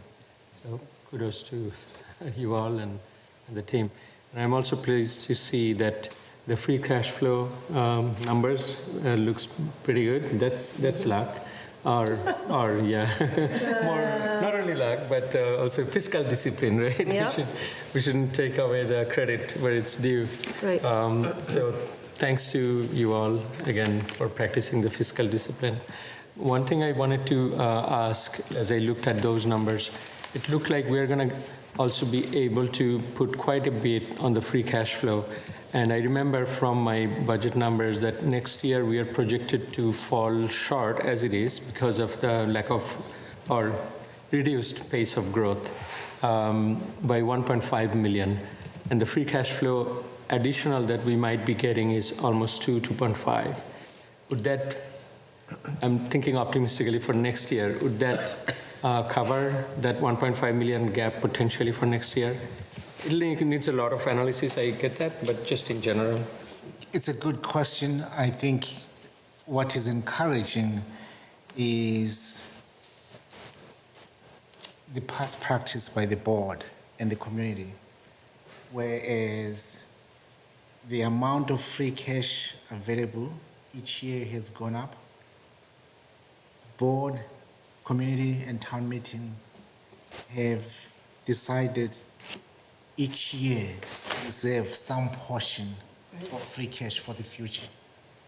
For example, this year, the certified free cash is approximately 9.5, of which 3 million came from the reserved free cash from the past year. All right, yeah. That makes sense. Kind of like a stabilization fund of free cash? When we calculate the policy target of 5%, we do account for the actual funds appropriated for the reserves as well as the free cash. So yes, in a way. So it's like a different stabilization fund. So where do we, I'm sorry, I sort of lost the thread there. We save a portion of the free cash each year for future years in the stabilization fund. No. No. Where do we put it? We just leave it in free cash. It's an accounting calculation, yes. Fascinating. Yes. I'm not actually sure how I feel about that, but okay, good to know. How much is in that fund for the future? It's certified year by year. Yeah? So, as I said, last year we left approximately just over $3 million of free cash that was not appropriated. Right. And it rolled into what was certified for 23 couple weeks back. So it's certified is it certified every year if it's free cash? Okay, that makes sense to me. Okay, all right. That's a little wrinkle in the process I didn't understand. Oh, great. Okay, all right, so each year it's certified, each year we have the number, and so there isn't a quiet number somewhere that we're adding to? Yeah. I don't mean any offense. I'm just trying to figure out exactly how it happens. How is that sausage made? It's like a bonus for. Yeah, it's a bonus. Yes, bonus. It's the taxpayers' dollars, so that's what that is. But the good thing is the discipline is that we don't include it in our budget planning. Right. We keep it aside, so. Right, that yep. It's a buffer. And we use it carefully, right, for one-time expenses and pay as you go. Yeah, in fact, in the coming year, the town will have to be very deliberate and precise in how it does that. The reason being, we have earmarked approximately $4 million that came in through APA for the MWRA project. Yep. The spending deadline for that APA pot of money is approaching. Yes. The town will have to spend that money and simultaneously reserve an equal amount via free cash. And earmark it Yes. for that water project. Yes. Okay, yeah. We'll have to make sure that we keep that sort of in front of us. Yeah. What is the deadline for the ARPA dollars? Don't have it here with me. It may be December or July of next year. Okay. Okay, yeah, it has changed a couple of times. Yeah. Okay, great. Next is the town manager's report. We're looking for a vote. Oh, sorry. I'll entertain a motion. So this is the same budget you presented at the end of January, no changes at this point? Correct, no changes. Okay, so that, yep. I move to adopt the FY 2025 comprehensive budget, operating and capital, and submit it to the appropriations committee. Second. All those in favor signify by saying aye. Aye. Any opposed, any abstentions? Thanks for the catch. Okay, now the town manager's report. Yes, thank you. Main Street Corridor Project, I think the key headline is, with thanks to the community, community spoke loud and clear about how to improve safety around the crosswalks, where we have installed the infrastructure but not yet activated the lights. We coordinated with Mass DOT and the contractor and painted the major crosswalks. also included some signage identifying that these are crosswalks. And in terms of PFAS, process is moving forward. We have received confirmation from the contractor that they were delivering the membrane structure yesterday. I haven't checked with Nicole to make sure that that happened. We are also coordinating with the contractor to make sure that the additional piping and electrical wiring required will be in place in time for the project to be completed in early May. Early May. Maybe we'll get it into April. Yes. Then, in terms of the MWRA interconnection project, we received confirmation from Pi Engineering that their work on the 30% design is almost halfway done. Great. And then we also confirmed at our staff level meeting on February 20th that the projected 2.7 million gallons per day is the number that we will include in our permitting applications. We asked the consultant to review and confirm that projection will account for the town's goals for expanding biotech on South Street, as well as any solution that the town may agree on with regard to PFAS and private wells. In other words, if there's a future agreement by the town to connect owners of private wells who are impacted by PFAS into the town system, that we will have sufficient water to do that for the town. So that's confirmed. Great. That the 2.7 million gallons would work. We are also continuing to engage Eversource regarding whether the LNG exclusion zones impact the proposed pump station location.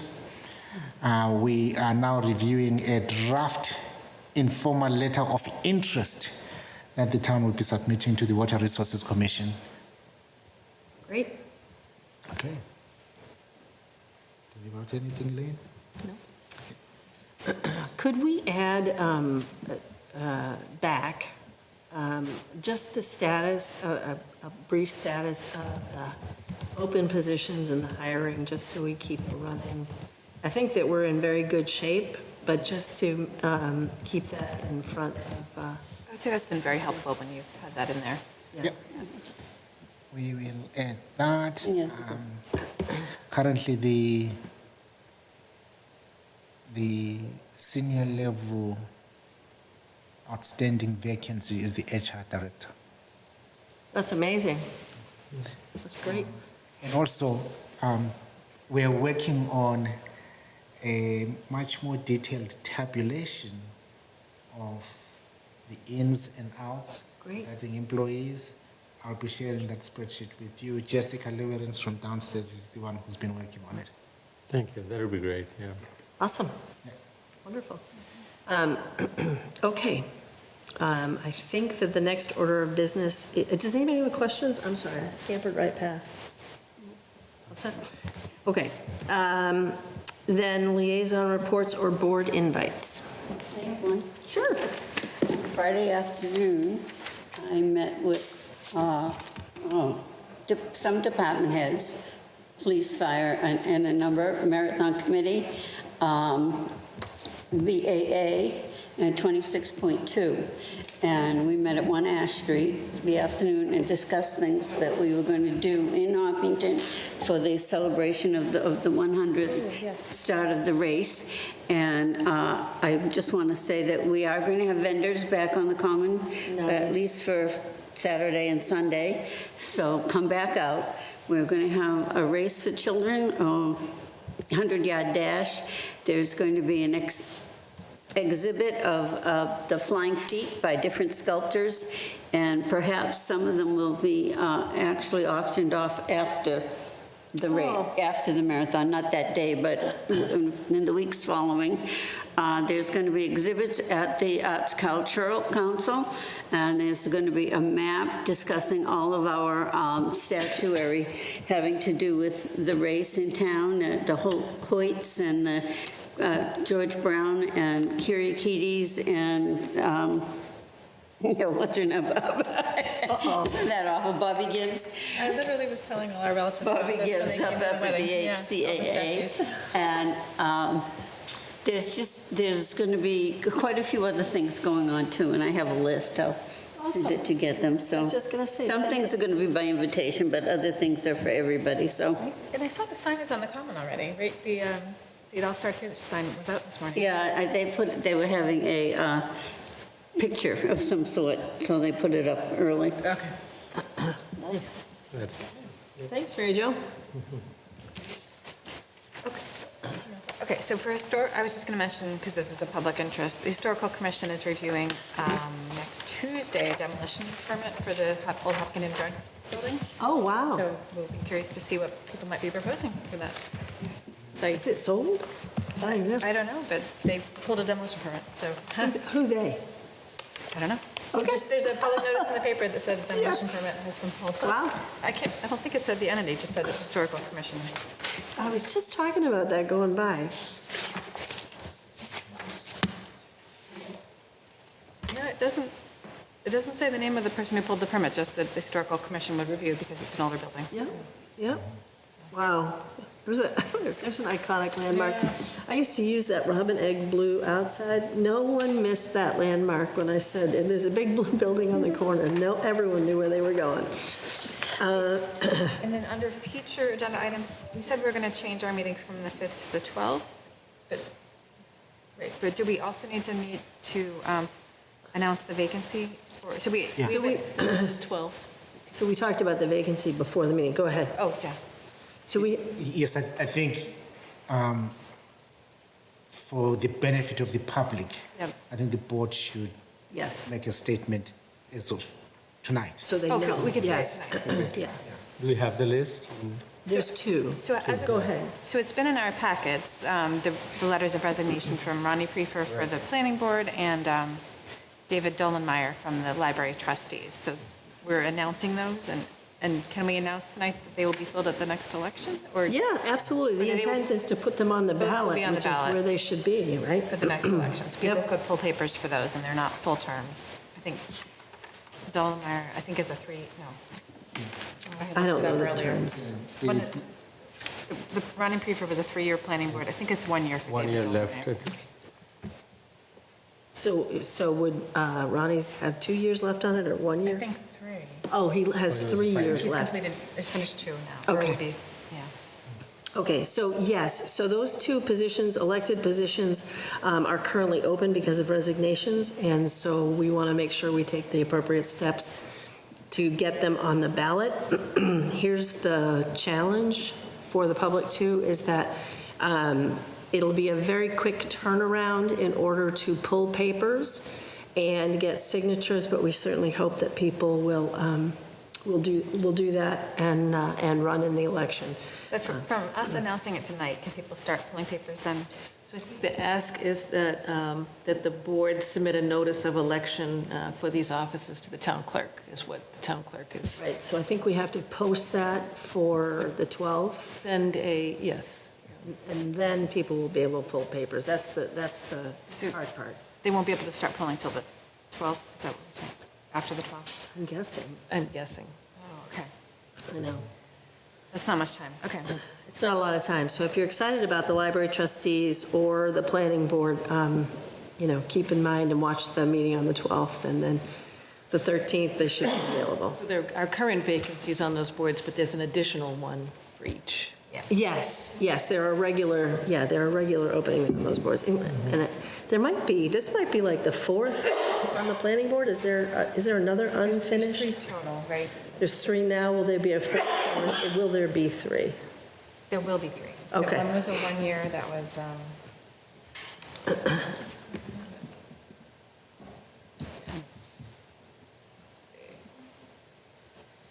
bottom of my list here. Okay, so Navdeep resigned in the fall, and we appointed somebody until the next election. So that seat has another year left. So that's an open seat on the ballot. Right, so Navdeep resigned, we appointed Parker Happ. He's in that seat, but it has 1 year left. So so there's a 1-year seat And then open. Gary Trundle's term is expiring. To the so it'll be a 5-year five-year seat. And then Ronnie Prefer's term would have been expiring in 2027. So a 3-year seat. Okay, all right, great. So, yeah, definitely, it's a big, important board, and that's, definitely put your name in. Anything else, Amy? No. So we're not meeting on the 5th? We can do Not this meeting on the 5th, we're meeting on the 12th. Okay. Okay, so we're going to have to get in touch with the, Oh, so people are on the agenda for the 5th. So. yeah, there are people on the agenda for the 5th. That's right, thanks, Mary Jo. The Be Smart program is on the agenda for the 5th. They're going to have to be changed to the 12th. We'll have to notify them. And the Upper Charles Trail Committee as well? Yeah. Is that a committee, no, or is that We had proposed that we would talk about the Upper Charles Trail. So we would want them to know. Yeah. So are we agreed that we do not meet on the 5th, or? I think we can, is there any urgency or anything we'll miss by pushing out by a week, or you're thinking of mainly notifying and rearranging? Then I think I'm okay with. My biggest urgency is the ballot question, one more week to. The people can't pull To get papers to them. signed papers, but also people have planned this, and I know there are moms with young kids, and it's not necessarily easy to do, so. But The 5th is the presidential primary? it is, I know. If we're moving on to the 12th, though, I have a feeling that unless they've already got a date when the VA and the Marathon Committee and they're coming for their parade permit. Be the 12th. It will be the 12th, It'll be the okay. 12th. Yeah, I just want to make sure that I'm I know totally that. fine not meeting till the 12th. Okay, that's fine. Okay, and then we just have to reach out to the folks that we had specifically invited or knew that they were going to have an opportunity to speak, make sure they know. Amy, are you connected and able to give them the heads up? Yes. And well, Irfan's not here with tell Irfan. Yeah. He was in touch with the Upper Charles Trail. Actually, on the 12th, I was going to announce it, and then I'm talking about moving to 12th. So on the 12th, there is an event by Such and Hopkinton Muslim Student Association for Iftar night, Tuesday, 12 March. And they have invited us, and Cultural Council has something we may want to join that Iftar dinner and an interfaith event. Yeah. Is it in conjunction with, I had gotten invited to the Hopkinton Cultural Council Grant Award recipients reception that same night too, the 12th. Oh. Is it, maybe they're related, I don't know. I'm looking at their flyer. I don't see cultural councils mentioned, but they may be taking their grant. I don't know. It's possible. Okay. But I can notify the Be Smart for Kids representatives, and then we have to tell Irfan so we can be ready for the Upper Charles Trail. All right. I'll shoot Irfan an email before I close up here tonight, just so he knows. Okay, the only, I wanted to call out that I saw, I can't remember where I saw it, maybe it was town announcements, but the fire department was doing sand and socks for seniors' winter safety, and I just wanted to give a shout out and say thank you, going out to seniors' homes and providing supplies, but also sharing tips for safety in the winter, so pretty awesome. I think there's a phone number they can call, right, if anyone wants to participate. I'm sure there is, but the fire department would probably be happy to. I did not jot down the phone number, unfortunately. Great. They do it once a year or twice a year? I don't know. This is the first time it's the first year. I loved it, so it's awesome. Okay, and then the other thing that I will hope is that we will have made significant progress on the vendor for the deputy police chief process. Yes, in fact, we signed the contract Great. this morning, Oh, great. awaiting the final signature from Town Council. I will reach out together with Elaine to the organization that we've identified and start working on schedules. Perfect. Perfect. I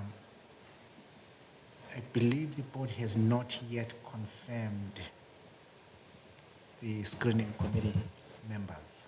I know there are 2 members of the personnel committee who are interested in joining. Yep. And I'm happy to also participate on that or cede my seat if somebody else wants to do the interviews, but I'm happy to do it. I'm happy to do it. Okay. We'll be inviting the chief from NATIC. Great. If you'll be- Chief Hicks? Yes. And they will be during the workday, I presume, right? Yes. Okay, so that'll be hard for me to make. Yeah. But if, Terrific. Perfect. Thank you. Thank you. All right. I'll entertain a motion to adjourn. I move the So, motion to second. adjourn. All those in favor signify by saying aye. Aye. Any opposed? Any abstentions? Thanks, everybody. Thank you.